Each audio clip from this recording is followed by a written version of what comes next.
2 Kings 1, New Living Translation. After King Ahab's death, the land of Moab rebelled against Israel.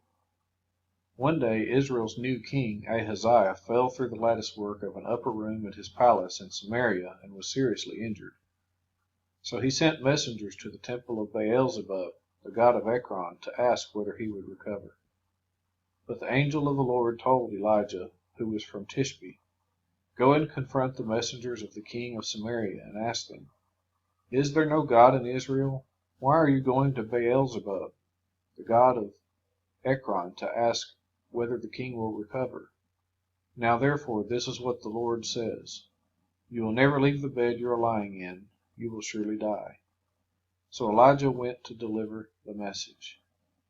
When the messengers returned to the king, he asked them, "Why have you returned so soon?" They replied, "A man came up to us and told us to go back to the king and give him this message. This is what the Lord says, 'Is there no God in Israel?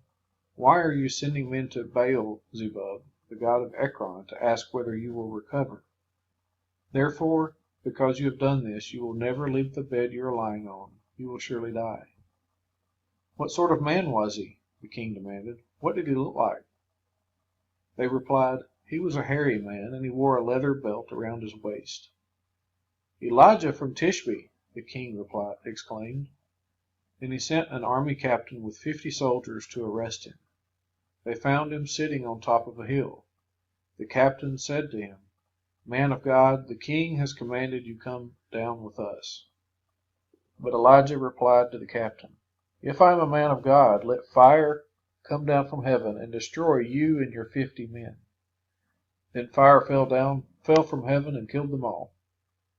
So the king sent another captain with 50 men.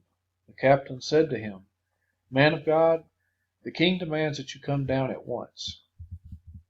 Elijah replied, "If I am a man of God, let fire come down from heaven and destroy you and your 50 men." And again the fire of God fell from heaven and killed them all. Once more the king sent a third captain with 50 men. But this time the captain went up the hill and fell to his knees before Elijah. He pleaded with him, "O man of God, please spare my life and the lives of these, your 50 servants. See how the fire from heaven came down and destroyed the first 2 groups, but now please spare my life." Then the angel of the Lord said to Elijah, "Go down with him and don't be afraid of him." So Elijah got up and went with him to the king.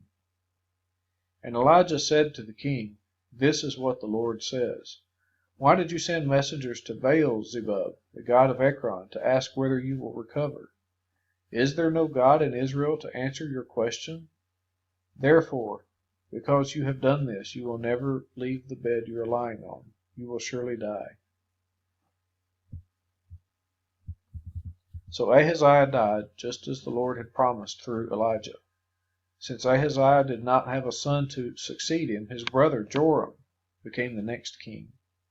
This took place in the 2nd year of the reign of Jehoram, son of Jehoshaphat, king of Judah.